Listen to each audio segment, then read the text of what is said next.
Hello friend, আসসালামু আলাইকুম। কেমন আছেন আপনারা সবাই? আশা করি আপনারা সবাই ভালো আছেন। আপনাদের দুই আলহামদুলিল্লাহ আমি একদম ভালো আছি। মা সকালবেলা রান্না বান্না করে নিয়েছে, ও এটাই খাওয়া দাওয়া করছি। ভাত করেছে, আলু ভাজা করেছে, ডাল করেছে এইরকম, আর মা খাচ্ছে চা।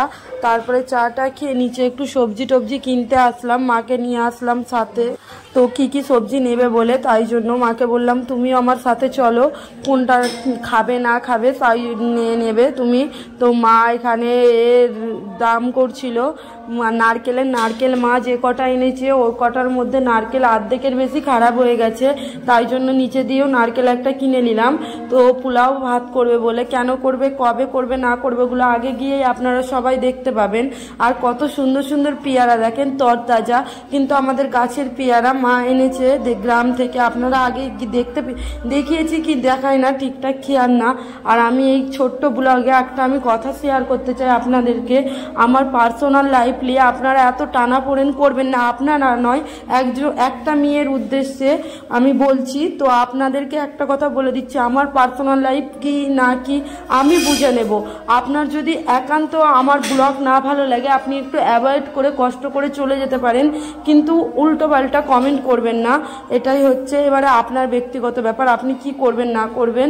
তারপরে দেখেন মা বললো যে ঝিঙে রান্না করবে, তাই জন্য ঝিঙে নিচ্ছি। ঝিঙেগুলো অনেক ভালো ছিল, অনেক নরম দেখেছিল। মা বলছিল বুড়া হবে ওইটা, তাই জন্য ওই কাকুটা মাকে ভেঙে দেখিয়ে দিল যে ওটা বুড়া হবে কি না হবে।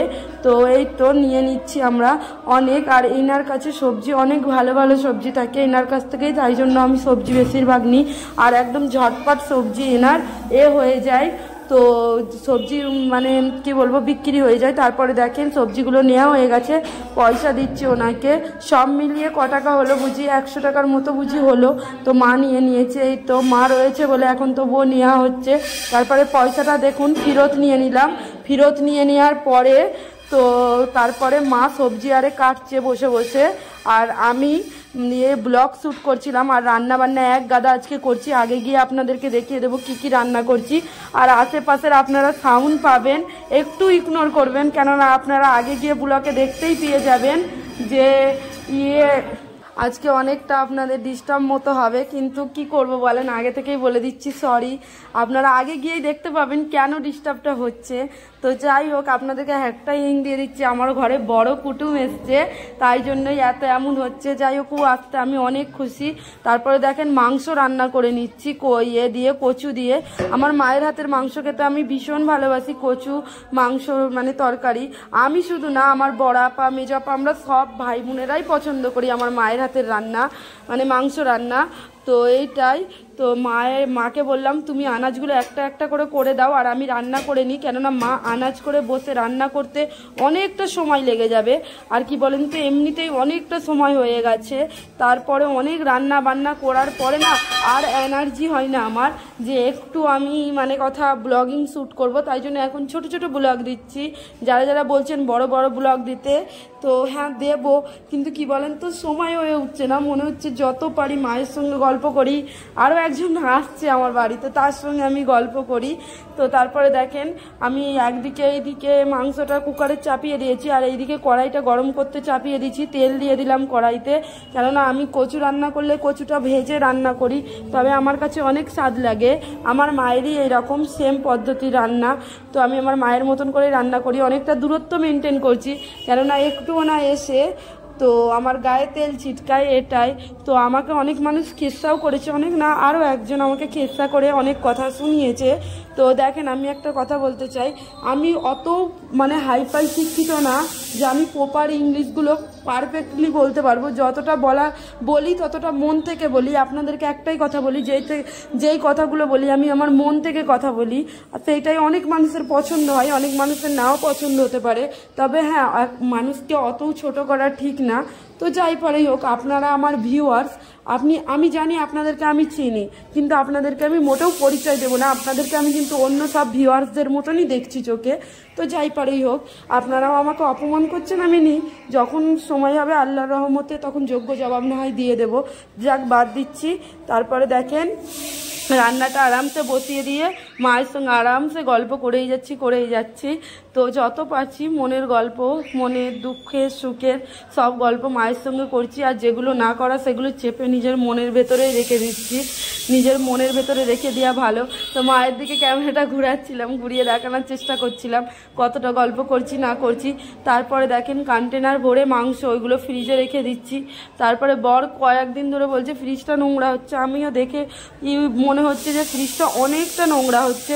তো মা কি মেয়ের কষ্ট কোনোদিনও দেখতে পারে? আর আমার মা যেই থেকে আসছে, আমার মা একটা সেকেন্ড বসে থাকে না।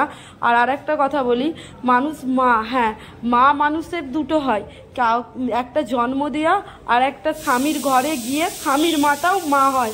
তবে আমি একটা কথা বলতে চাই, আমারও উনি মা, ঠিক আছে? আমি এখানে নাম নিতে চাইছি না, আর আমি আমার পার্সোনাল লাইফ কিছু ডিসকাস করতেও এখানে চাইছি না।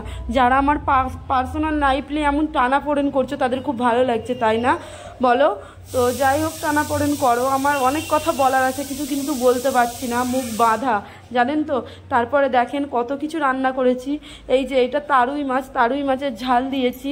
আর এইদিকে আরও একটা মাছ, এইটা হচ্ছে কাটাপোনা মাছেরও ঝাল দিয়েছি, 3 পিস করেই দিয়েছি।